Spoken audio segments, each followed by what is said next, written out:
often celebrates triumph, yet sometimes the most decisive victory is simply refusing to disappear. He had witnessed the impossible, the forging of an army from the crucible of winter. The memory of their endurance echoes through time, a testament to the human spirit. Every page a story of unwavering resolve, of a choice made each day to persist. The lessons of that winter are not confined to dusty archives, but live on in our shared history. For nations, like individuals, face their own winters, their own trials of endurance, and in the wind cuts like broken glass across the Pennsylvania hills, rattling against rough-hewn huts. This is not a battlefield, but survival itself. The harsh winter arrived after a season of challenges. The dream of independence now limped forward like the men who defended it. The Americans, farmers, and shopkeepers carried muskets, but also doubt. They settled in a valley, offering strategic advantage, but no comfort, no bread, no medicine. The huts rose slowly, imperfectly, fragile monuments to stubborn endurance. Inside, 12 men crowded for heat that barely existed. Disease spread with ruthless efficiency. Supplies did not come. Promises arrived instead. Letters, assurances, speeches. UM's soldiers simply vanished, slipping away into the woods to return home. And yet the army did not collapse. The man who refused to let it collapse was deliberate, controlled. He wrote dozens of letters to Congress, pleading not for glory, but for survival. Leadership here was measured by presence. If he remained, perhaps the cause remained. Into this fragile world arrived a foreign officer with sharp eyes and sharper expectations. Training began not with inspiration, but with correction. Precision grew where chaos once lived. The transformation was slow, but it was real. Structure strengthened, resolve, hardship shared equally, forged a bond stronger than victory ever could. They buried their dead together. They rationed food together. They became brothers in suffering. The army, once a collection of colonies, began to feel like a nation in embryo. The commander understood. Survival itself can be strategy. To endure winter was to deny the enemy an easy end. Every day was a quiet act of defiance.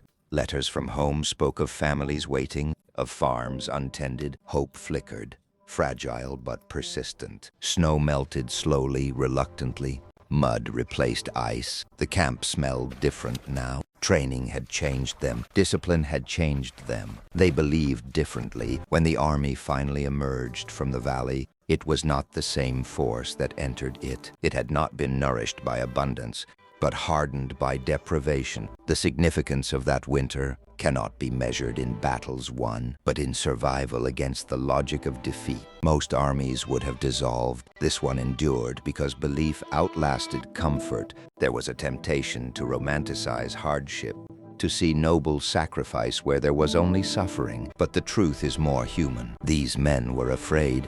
They were exhausted. They doubted.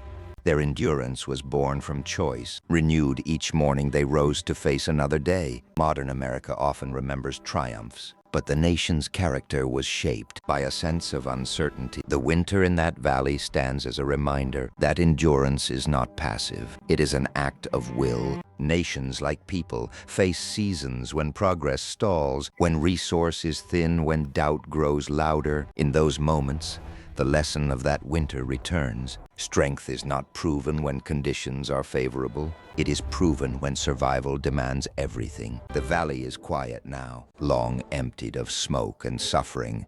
Snow still falls there, but beneath that silence lies a memory of persistence, a memory of men who stood against despair. They walked out of that winter changed, and because they did, the idea they carried walked out with them, thinner, scarred but alive. History often celebrates triumph, yet sometimes the most decisive victory is simply refusing to disappear. He had witnessed the impossible, the forging of an army from the crucible of winter. The memory of their endurance echoes through time, a testament to the human spirit. Every page a story of unwavering resolve, of a choice made each day to persist. The lessons of that winter are not confined to dusty archives, but live on in our shared history. For nations, like individuals, face their own winters, their own trials of endurance, and in those moments, the choice to remain, to persevere, defines who we are. The valley remains, a silent witness to a triumph, not of conquest, but of will, a reminder that the greatest victories are sometimes found in simply refusing to disappear. From the depths of the valley, from the depths of despair, a new resolve was forged, sharper than any blade. They drilled in snow and mud, repeating motions until muscle memory replaced uncertainty. He watched as individuals became a unit, a true army rising from the ashes of winter. Spring felt impossibly distant, yet within the camp, something unusual began to take root. Men who arrived as strangers became brothers in suffering, forging bonds stronger than victory. The commander grasped that survival itself was a strategy, denying the enemy an easy end. To remain intact was to keep the idea of independence alive, every day an act of defiance. Letters from home spoke of families waiting, of farms untended. Hope flickered.